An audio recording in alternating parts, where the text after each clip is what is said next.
My sister said I couldn't sit at her table. Then the $1,800 bill arrived. Not my problem, I said. You can sit over there, my sister said, pointing to an empty corner away from her table. Her husband smirked. Then the bill arrived. $1,800. I picked it up, smiled and said, not my problem. You won't believe what happened next. But before we continue, please subscribe and hit that notification bell. This story gets even better. My name is Sophie Mitchell, and I'm 27 years old. I work as a physical therapist in Portland, Oregon, helping people recover from injuries and rebuild their strength. I love my job. It's meaningful. It pays the bills. It gives me purpose. But my relationship with my older sister, Caroline, has always been complicated. Caroline is 32 years old, married to a man named Derek, and together they live in what I can only describe as a carefully constructed illusion. Their social media is a highlight reel of luxury. Expensive restaurants, designer clothes, weekend trips to exclusive resorts. Everything perfectly staged. Everything about appearances. Everything about status. And for as long as I can remember, Caroline has treated me like I'm somehow beneath her because I don't live the same way. Growing up, we weren't close. Caroline was the older sister, the prettier one, the popular one who always got attention. I was the quiet kid who spent too much time studying and not enough time trying to impress people. Our parents adored Caroline. They praised her confidence, her beauty, the way she could command a room. Meanwhile, I was just there, the reliable one, the one who didn't cause trouble, the one who was easy to overlook. When Caroline got married 3 years ago, she made it clear her new life was on a different level. She stopped calling me unless she needed something. She stopped including me in family events unless it was absolutely necessary. And when she did invite me, there was always this underlying message. You don't belong here, but I'm being generous by letting you come. I tried not to let it bother me. I focused on my work. I built my own life. I found happiness without needing her approval. But deep down, it stung. It stung every time she made snide comments about my job, my apartment, my clothes. It stung every time she acted like I was an embarrassment to the family. About 6 months ago, things started to change. Caroline began calling me more often. At first, I thought maybe she wanted to reconnect. Maybe she wanted to repair our relationship. But it didn't take long to realize what was really happening. She needed money. It started small. She called one afternoon, her voice sweet and apologetic, saying she and Derek were a little short that month. Could I help them out with a few hundred? She promised to pay me back within a week. I hesitated, but she was my sister. I wanted to believe she was being genuine, so I transferred the money. A week passed, then 2 weeks, then a month. She never paid me back. Then she called again. This time it was for car repairs. Another $500. Again she promised to pay me back. Again she didn't. Over the course of 6 months, I lent Caroline nearly $4,000. Every time she had a reason. Every time she promised to pay me back. Every time she never did. I kept a record of every transaction. I saved every text message, every promise, every excuse. I didn't know what I was going to do with it, but some instinct told me to keep track. The more I helped her, the worse she treated me. It was like she resented me for having money to lend her. She started making comments about how I must be doing better than I let on, how I was probably hiding money, how I should be more generous since she was family. She made me feel guilty for not giving her even more. Last week, she called me out of the blue. Her tone was cheerful, almost too cheerful. She said she wanted to take me out to dinner to thank me for everything I had done. She said it was time to celebrate our sisterhood and spend quality time together. She even mentioned that Derek wanted to get to know me better. I should have known something was wrong. Caroline never did anything without an angle. But part of me, the part that still wanted a relationship with my sister, hoped this was genuine. She told me to meet them at this upscale Italian restaurant downtown, the kind of place with cloth napkins and a wine list thicker than a phone book, the kind of place where entrees start at $50. I arrived on time, wearing my nicest dress, actually feeling optimistic for once. Caroline and Derek were already there, seated at a large table near the window. But as I approached, I noticed something strange. There were other people at the table, 4 couples I had never met before. Caroline looked up and saw me. Her smile was tight, forced. "Oh, Sophie," she said, her voice loud enough for everyone to hear. "You can sit over there." She pointed to a small table in the corner, away from everyone, alone. I stood there for a moment confused. "What, the main table is full?" she said, not meeting my eyes. "We have guests. You understand?" Derek snickered. Actually snickered. One of the women at the table looked uncomfortable. Another couple exchanged glances, but no one said anything. I felt my face flush, not from embarrassment, from anger. Caroline had invited me here, told me this was about celebrating our relationship, and now she was relegating me to a separate table like I was some kind of afterthought. I could have made a scene. I could have walked out. But something in me decided to stay, to see exactly what game she was playing.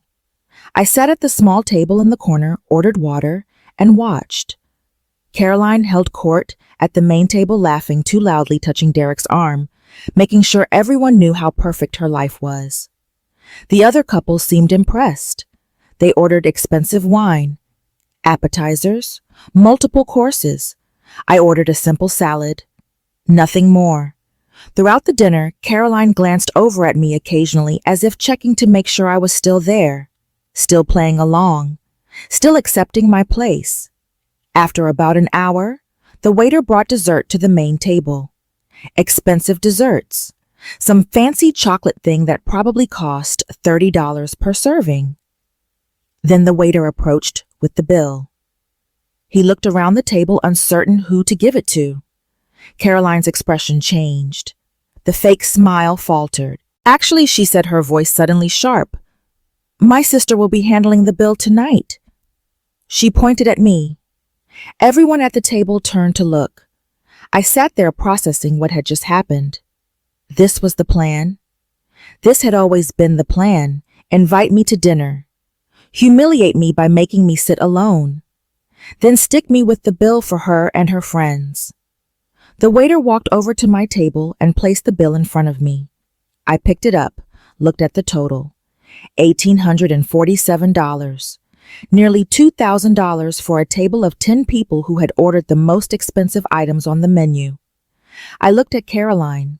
She was watching me with this smug expression, like she had won something, like she had finally put me in my place.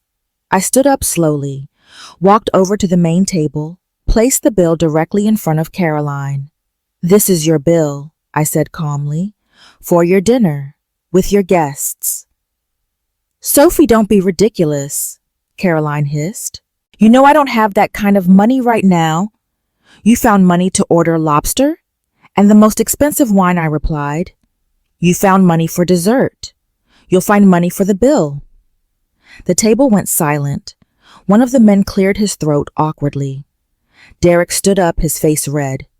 "Your family," he said, his voice threatening. "You're supposed to help." "I've helped," I said, "to the tune of $4,000 over the last 6 months. Not one penny of which you've paid back. So no." "Derek, I'm done helping." Caroline's face went white. "You're making a scene?" "No, I'm setting a boundary." "There's a difference." I turned to the waiter, who looked deeply uncomfortable. "I'll be paying for my salad and water," I said. "Everything else is on them." I handed him $30, more than enough to cover my meal and his tip, and walked out of that restaurant without looking back. My phone started ringing before I even reached my car. Caroline. I declined the call. She called again, declined. Then came the text. "How dare you? You embarrassed me in front of my friends. You're selfish. You're a terrible sister." I didn't respond. I drove home, made myself tea, and sat on my couch, feeling surprisingly calm. The next morning, I woke up to 17 missed calls from Caroline and 12 text messages, ranging from angry to desperate to manipulative. The last one read, "Fine. You win. I'll pay you back everything I owe you. Just please don't tell Mom and Dad about last night." I stared at that message for a long time. Then I typed back, "You have 3 days to return the $4,000 you borrowed. After that, I'm done with this conversation." She responded immediately, "I don't have $4,000. "Then you have a problem," I replied. Over the next few days, Caroline tried everything. She called crying. She sent angry messages. She had Derek call me to try to intimidate me. She even got our mother involved, who called to say I was being unreasonable and should be more understanding of Caroline's financial situation. I told my mother the same thing I told Caroline. If she can afford to take 8 people out for an $1,800 dinner, she can afford to pay back money she borrowed. My mother went quiet. She didn't know about the dinner. Caroline hadn't told her. When the 3 days passed with no payment, I did something I had been considering for weeks. I contacted a lawyer. The lawyer reviewed all my documentation, the text messages, the bank transfers, the promises to repay. He told me I had a solid case for a civil suit, but he also said something else, something that made my blood run cold. "Based on what you're describing, your sister might be running a larger scheme. Has she borrowed money from other people I didn't know?" But I decided to find out. I started reaching out to people in Caroline's social circle, carefully, casually, just asking questions. And that's when everything unraveled. I discovered that Caroline and Derek had borrowed money from at least 8 other people, friends, co-workers, even Derek's own sister. They had collected over $30,000 in loans, none of which they had any intention of paying back. Some people had been waiting years for repayment. One woman named Ashley, who worked with Caroline at her previous job, had lent them $7,000 for what Caroline claimed was a medical emergency. That was 2 years ago. She had never seen a penny of it. I contacted Ashley. Then I contacted the others. One by one, we started comparing stories. The pattern was always the same. Caroline would reach out during a crisis. She would promise to pay back the money quickly. She would make the lender feel guilty if they hesitated. Then she would disappear. We formed a group, 7 of us total, and we hired a lawyer together.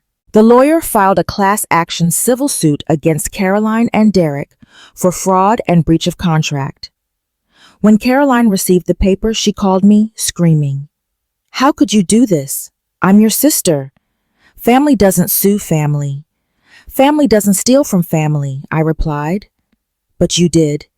You stole from me, from Ashley, from all of us, and now you're going to face consequences." The legal process took months. Caroline and Derek tried everything to avoid it. They claimed they were victims of circumstances. They said they had always intended to pay everyone back. They even tried to countersue, claiming we were harassing them. None of it worked. The evidence was overwhelming. Text messages, bank records, witnesses. The judge ruled in our favor. Caroline and Derek were ordered to pay full restitution to all 7 of us, plus interest plus legal fees. The total came to over $40,000. They didn't have it. Of course they didn't. Their entire lifestyle had been funded by borrowed money they never intended to repay. The court placed liens on their property. Their car was repossessed. Their credit was destroyed. Derek's family cut them off completely after his sister testified in court about the money they had taken from her. My parents finally saw the truth. They were horrified, ashamed.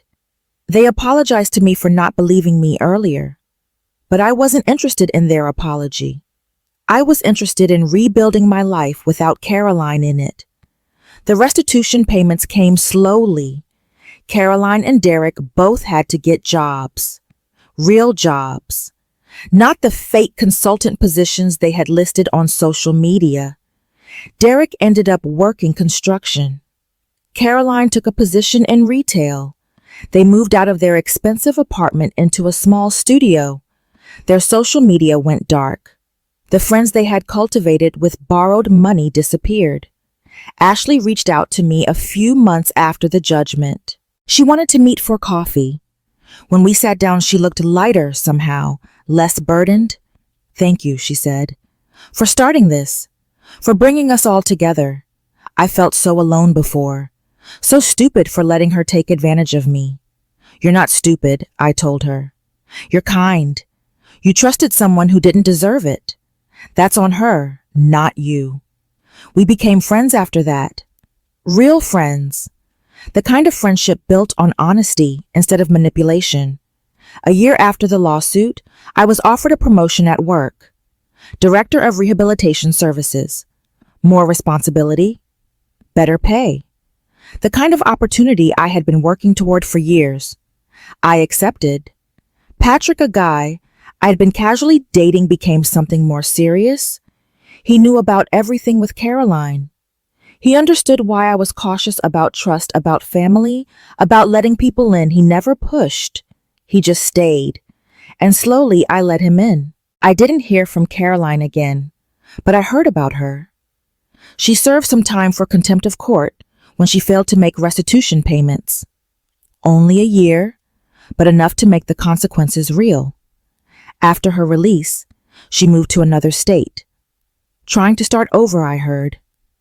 I hoped she had learned something, but I doubted it. My parents reached out occasionally, trying to rebuild bridges. I kept them at arm's length, cordial but distant. They had chosen sides for so long, enabled Caroline for so long, that trust wasn't something I could offer easily anymore. But I did reconnect with other family members. My aunt on my father's side reached out after the trial. She apologized for not seeing what was happening when we were younger, for not intervening. We started having lunch once a month.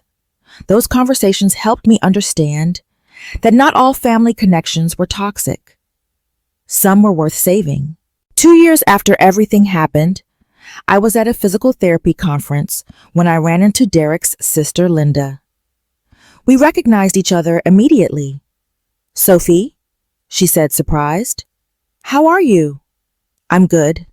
Really good." She smiled. "I'm glad. I wanted to thank you." "For what?" "For doing what needed to be done."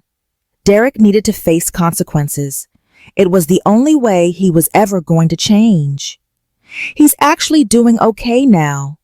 He's working, paying his debts, taking responsibility.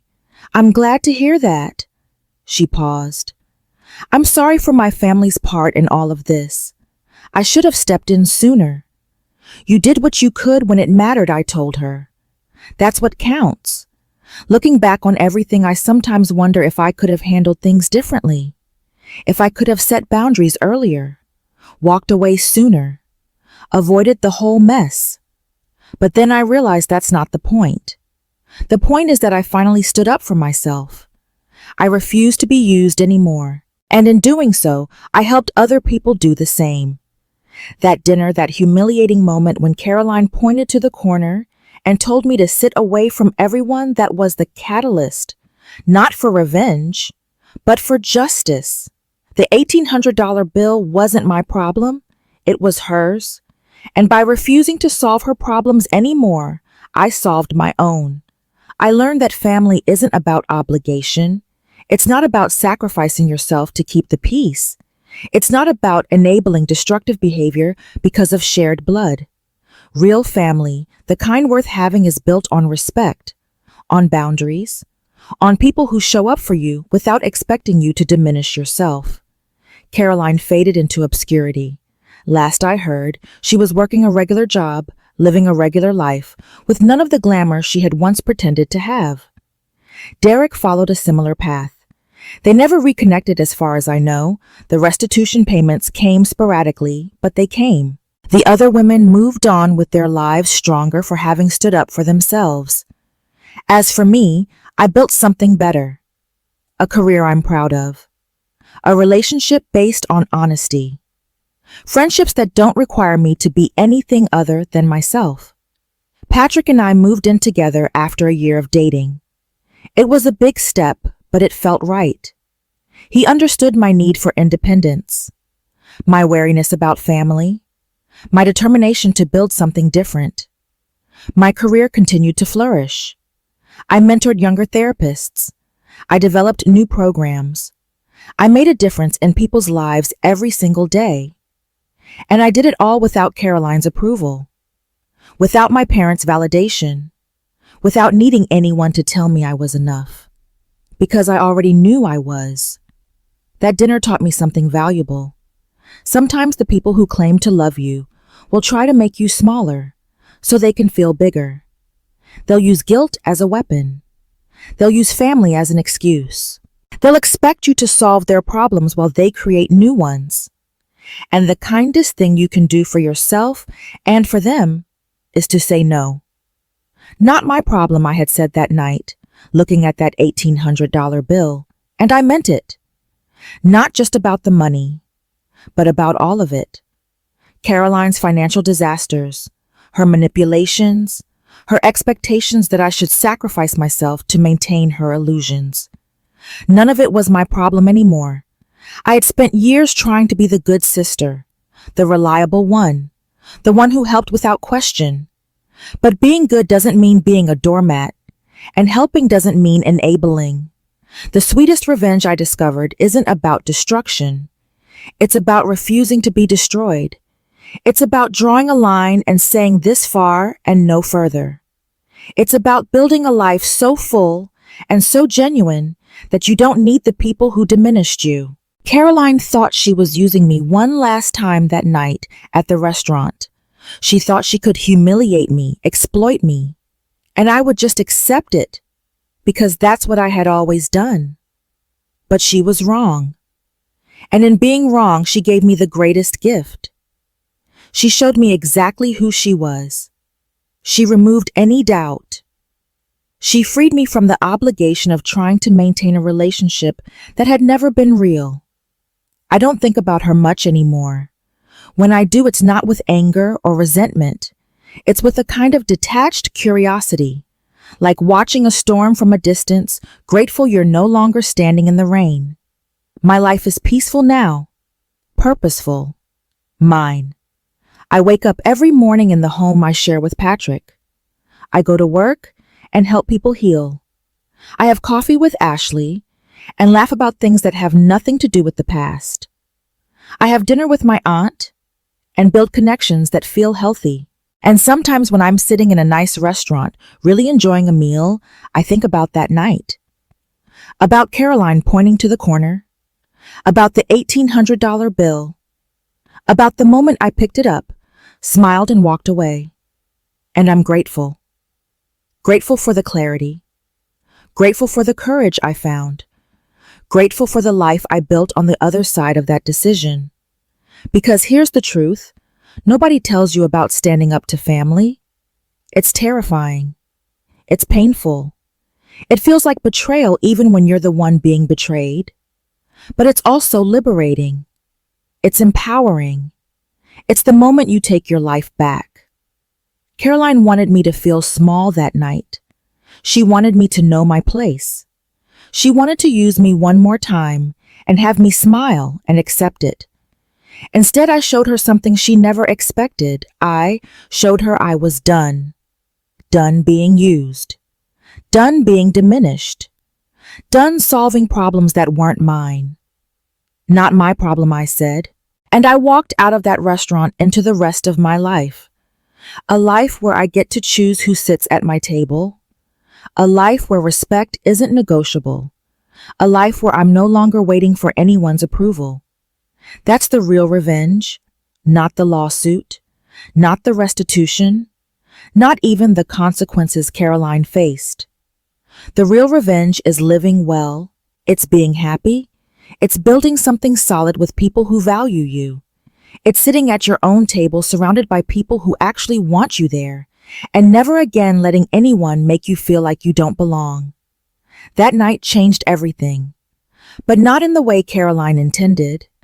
She thought she was teaching me a lesson about my place in her world.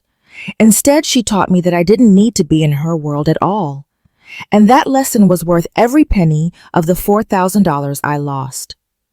Every uncomfortable moment, every difficult conversation. Because on the other side of all of it, I found something Caroline never had. Freedom, peace, a life that's actually mine.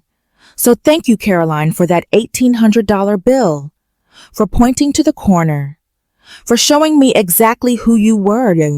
You gave me the push I needed to build something better. And I did, without you.